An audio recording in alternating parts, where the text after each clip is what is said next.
Hello everyone, welcome to my channel. I am Neha. आज करेंगे हम क्लास 12 बिजनेस स्टडीज़ एंड आज का हमारा टॉपिक है इंपॉर्टेंस ऑफ बिजनेस एनवायरनमेंट। यानी अगर कोई भी बिजनेसमैन बिजनेस एनवायरनमेंट को एनालाइज करता है, उसको अच्छे से समझता है, तो उससे क्या फ़ायदे मिलते हैं। एंड गाइस, इस चैनल पे हम जितनी भी वीडियोस करेंगे वो सिर्फ एनसीईआरटी की बुक्स में से ही करें।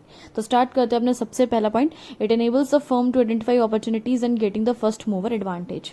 देखो, इसका क्या मतलब है कि अगर बिजनेस एनवायरनमेंट में कोई भी अपॉर्चुनिटी आती है तो फटाफट से उस चीज़ का फ़ायदा उठाना।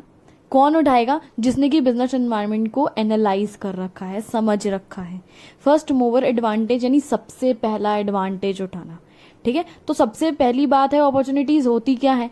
अपॉर्चुनिटीज होती हैं पॉजिटिव चेंजेस, यानी हमारे बिजनेस एनवायरनमेंट में कुछ ऐसे बदलाव आना जिसका जो है हमें फायदा मिलना। ठीक है, हमारे लिए कोई पॉजिटिव चेंज आना।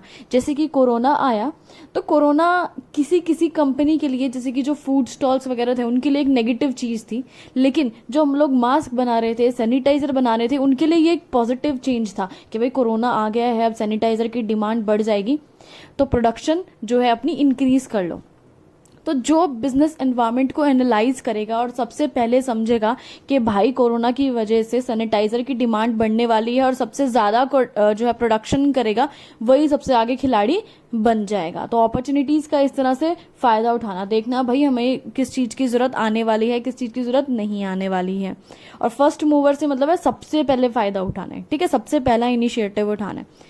Early identification of opportunities helps an enterprise to be the first to exploit them instead of losing them to competitors। यानी अर्ली मतलब अगर आप सबसे पहले सबसे जल्दी पता लगा लेते हैं कि बिजनेस एनवायरनमेंट में कोई अपॉर्चुनिटी आई है, कोई फायदे वाली चीज़ आने वाली है, तो आप सबसे पहले बंदे बनो जो इस चीज़ को यूज़ करो। ठीक है, ना कि आप ऐसा करें कि उसको लूज खो दें, किसको? कॉम्पिटिटर्स को दे दें, है ना। अब सपोज आपने बिजनेस एनवायरनमेंट एनालाइज करा कि हाँ भाई सैनिटाइजर की डिमांड बढ़ने वाली है, लेकिन आपने कोई कदम ही नहीं उठाया यार, और आपका कॉम्पिटिटर था जिसने पहले इस बात को समझ लिया और प्रोडक्शन बढ़ा दी और वो आगे निकल गया। सेकेंड पॉइंट है आपका, it helps a firm to identify threats and early warning signals.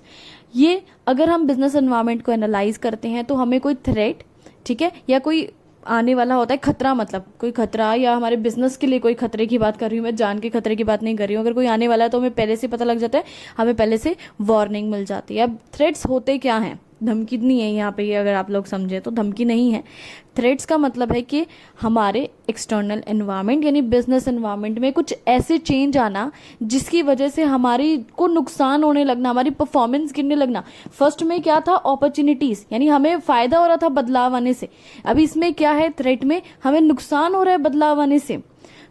हमें क्या करना है? एनवायरमेंटल अवेयरनेस, हमें अच्छे से अवेयर होना है एनवायरमेंट को लेके, उसको समझना है, उसको एनालाइज करना है। अगर मैनेजर ऐसा करते हैं तो वो सारे थ्रेट्स को आराम से टाइम पे पहले ही प्रेडिक्ट कर लेंगे कि हाँ भाई ये प्रॉब्लम हमें आ सकती है, और हमें एक वार्निंग सिग्नल मिल जाएगा, हमें वार्निंग मिल जाएगी कि फ्यूचर में ये परेशानी आ सकती है। नेक्स्ट पॉइंट है आपका, it helps in tapping useful resources. अब यूजफुल रिसोर्सेज यानी हमारे जो प्रोडक्शन में रिसोर्सेज यूज होते हैं उसको इकट्ठा करने में हेल्प करता है बिजनेस एनवायरनमेंट। कैसे? Business enterprise assembles various resources called inputs like finance, machines. अभी बिजनेस एंटरप्राइज जो भी है, कोई भी फर्म है भाई, उसको प्रोडक्शन के लिए रिसोर्सेज तो चाहिए होंगे ना, पैसा चाहिए होगा, मशीनें चाहिए होंगी, रॉ मटेरियल, बिजली, पानी, सब चीजें चाहिए होगी। अब ये सब चीजें टपकती तो है नहीं कहीं से, कहाँ से आती है? हमारे एनवायरनमेंट से आती है। और ये एनवायरनमेंट में कौन लोग होते हैं भाई जो हमें ये सब चीजें देते हैं? जैसे फाइनेंशियर्स जो कि हमें पैसा देते हैं, गवर्नमेंट जो कि हमारे लिए पॉलिसीज बनाती है, सप्लायर्स जो कि हमें रॉ मटेरियल देते हैं। ये लोग कौन होते हैं? हमारे एनवायरनमेंट में होते हैं।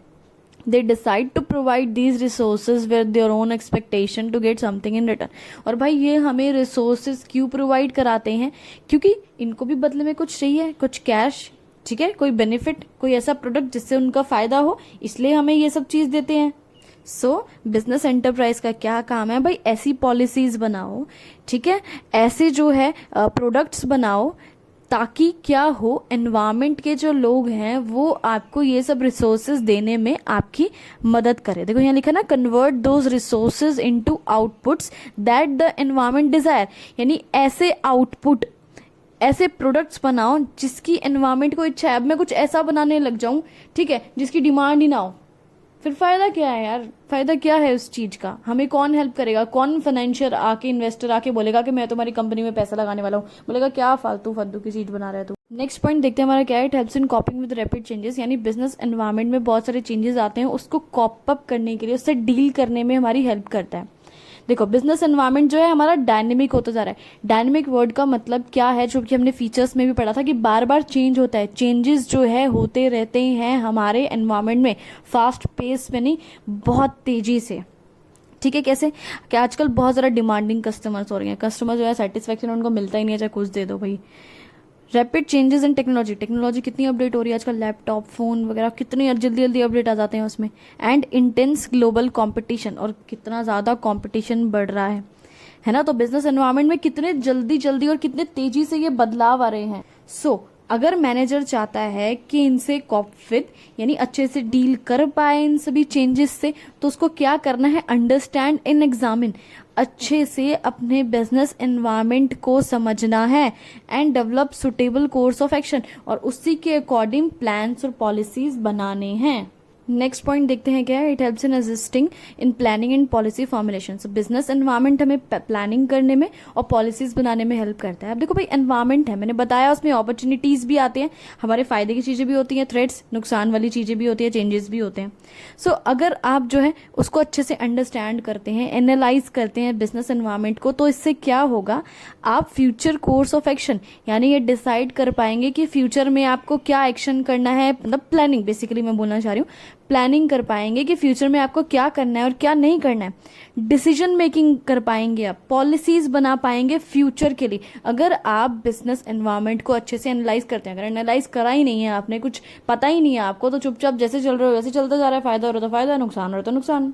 लास्ट पॉइंट है आपका, it helps in improving performance, यानी बिजनेस एनवायरनमेंट को अगर हम एनालाइज करते हैं तो हमारी परफॉर्मेंस भी इंप्रूव होती है। कैसे, देखो enterprises that continuously monitor their environment, वो एंटरप्राइजेस जो हमेशा अपने एनवायरनमेंट को मॉनिटर करते रहते हैं, चेक करते रहते हैं भाई क्या चेंजेस आए हैं, क्या नहीं आए, क्या अपॉर्चुनिटीज आए हैं, क्या थ्रेट्स आए हैं, ठीक है, मॉनिटर करते हैं, और साथ में and adopt suitable business practices, और प्रॉपर प्लानिंग भी करते हैं। बिजनेस प्रैक्टिसेस से मतलब है प्रॉपर प्लानिंग और डिसीजन मेकिंग भी करते हैं।